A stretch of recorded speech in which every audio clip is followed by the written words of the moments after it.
ဇလန်းစာမှာတော့ကိုကျိုးကြောင့်ထိနာသွားတဲ့ဂျိုးဦးကိုရဲ့စုကုနာလက်ချက်နဲ့ထွက်ပြေးသွားတဲ့မာဟီတိုတို့ဟာဂဲတုံနဲ့၃ယောက်စုံပြီးစကားပြောနေကြပါတယ်။သူတို့ရဲ့ဥတီယာရွယ်ချက်ကတော့ယူဂျီကိုရဲကစုကုနာကိုအသက်သွင်းနေတာပါ။ဒါကြောင့်သူတို့ဟ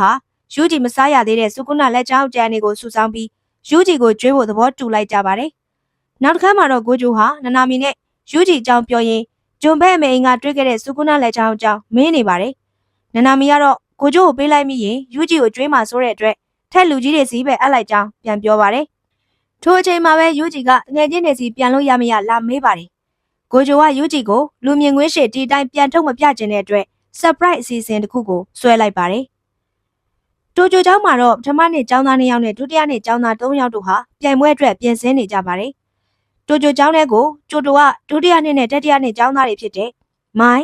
းအာဝီတိုတိုမိုမိုမေကာမာရုကာမွန်နဲ့ကိုကျိုးရဲ့ပေးဖန်ကလေးမိဝါတို့ရောက်လာကြပါတယ်။တွေးတာနဲ့ရန်ဆောင်နေကြတဲ့ចောင်းသားတွေကိုနီးပြဆရာမလိုရီကပဲဖြန့်ပြေးပေးလိုက်ရပါတယ်။အားလုံးလူဆုံသွားတဲ့အချိန်မှာတော့ကိုကျိုးဟာတစ်တာကြီးတစ်ခုကိုတွန်းလာပြီးယူဂျီကိုထဲကနေရုတ်တရက်ထွက်လာခိုင်းပါတယ်။ယူဂျီက up ဆိုပြီးရွှင်ရွှင်လန်းလန်းထွက်လာပေမဲ့ခြေနေရသူ့ထင်သလိုဖြစ်မလာပါဘူး။မဲဂူမီနဲ့နိုဘာရာတို့ကသူတို့တငယ်ချင်းအသက်ရှင်တာဝမ်းသာပေမဲ့သူတို့ကိုလှပေါင်းများစွာအတိမပေးပဲဖုံးကွယ်ထားတဲ့အတွက်မျက်ရည်ဝဲရင်ဒေါသထွက်သွားကြပါတယ်။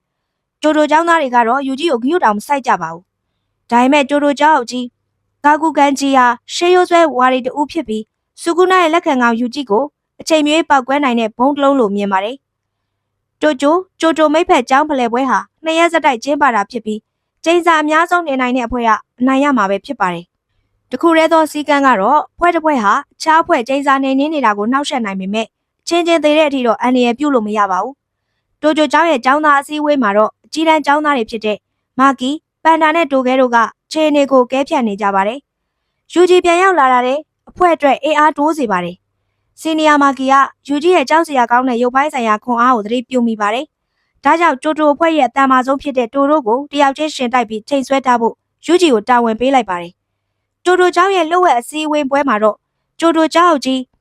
ဂါကူကန်ဂျီကသူ့ကျောင်းသားတွေကိုဒီပြိုင်ပွဲမှာအီတာဒိုရီယူဂျီကိုတပ်ပစ်ပါလို့အမိန့်ပေးပါတယ်။ယူဂျီဟာစုကုနာရဲ့လက်ခံကောင်မကောင်းဆိုးဝါဖြစ်တာမို့လို့ဒါကိုလူသတ်မှုလို့မခေါ်ဘဲမတော်တဆမှုအဖြစ်ဖန်တီးဖို့ညွှန်ကြားပါတယ်။စိတ်ရှည်တတ်တဲ့တိုတိုကတော့ထုံးစံတိုင်းဒေါသတွေထွက်နေခဲ့ပြီ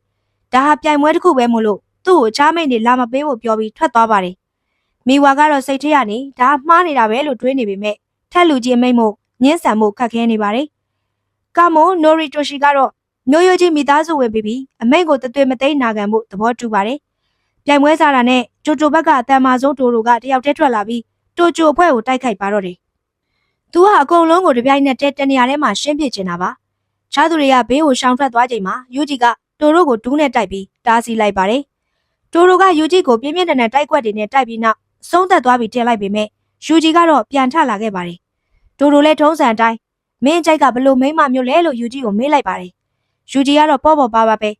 အရက်မြင့်မြင့်နဲ့ပင်ကိတ်မိမမျိုးလို့ပြောလိုက်တဲ့အခါတိုဟာတယောက်တည်းစိတ်လှုပ်ရှားသွားပြီးယူဂျီကိုလည်းသူ့ရဲ့ချစ်ဆုံးတငယ်ချင်း best friend အဖြစ်စိတ်ကူးရင်ပြီးတတ်မှတ်လိုက်ပါတော့တယ်။တိုတွေးနေတော့မှကျိုတိုဖွဲ့ဝင်တွေဖြစ်တဲ့ကာမိုမိုင်နဲ့အခြားသူတွေကယူဂျီကိုဝိုင်းတက်ဖို့ရောက်လာကြပါတယ်။ဒါကိုမြင်ပြီးတိုလည်းဒေါသထွက်သွားပါတယ်။သူကသူ့ရဲ့တိုက်ပွဲကိုလာပြီးမနှောက်ယှက်ဖို့ပြောပြီးသူ့အဖွဲ့ဝင်တွေကိုပြန်မောင်းထုတ်ပါတယ်။မဲဂူမီကသူ့ရဲ့လျှက်စစ်တောင်မှရှိတဲ့ရှီကီကာမီငတ်ကြီးနဲ့ကျိုတိုဖွဲ့ရဲ့ကင်းတောက်ဖြစ်သူမမို့ကိုတိုက်ခိုက်လိုက်ပါတယ်။ကျိုတိုဖွဲ့သားတွေလည်းလူစုခွဲလိုက်ကြကမာကီနဲ့မိုင်ကတတွဲမဲဂူမီနဲ့ကာမိုဝါတတွဲထိတ်တိုက်တွေ့ကြပါတယ်။တကယ်တော့ယူဂျီကိုတိုက်ချင်နေကြမှန်းတိုကျိုဖွဲ့သားတွေအားလုံးကရိပ်မိပြီးသားပါ။တစ်ဖက်မှာလည်းတိုဟာယူဂျီနဲ့တိုက်ခိုက်ရင်ယူဂျီရဲ့အင်အားကိုသဘောကျသွားပြီး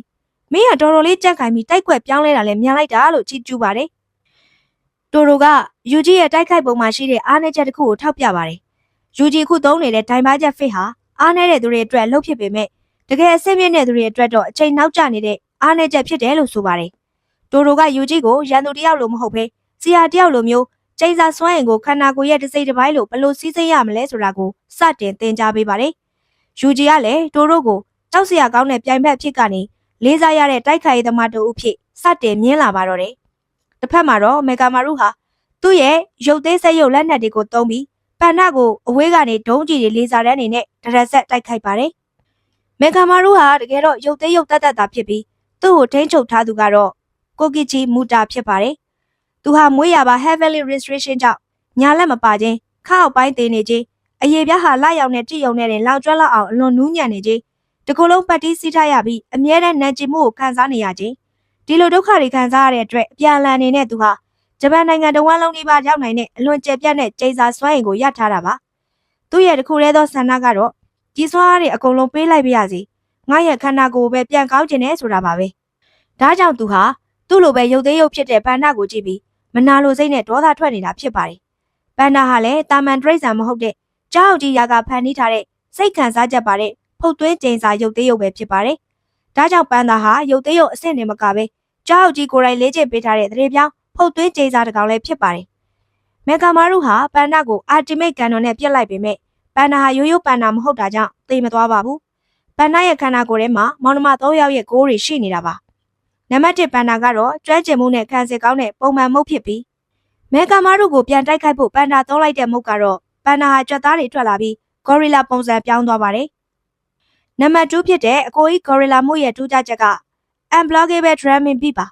လက်သီးနဲ့ထိုးလိုက်ရင်ရန်သူကကာကွယ်ထားရင်တော့တုံခါမှုလိုင်းဟာခန္ဓာကိုယ်ထဲကိုတိုက်ရိုက်စိတ်ဝင်သွားတာမို့လို့မေကာမာရုရဲ့တန်ချက်ကဟာအလကားဖြစ်သွားပါတယ်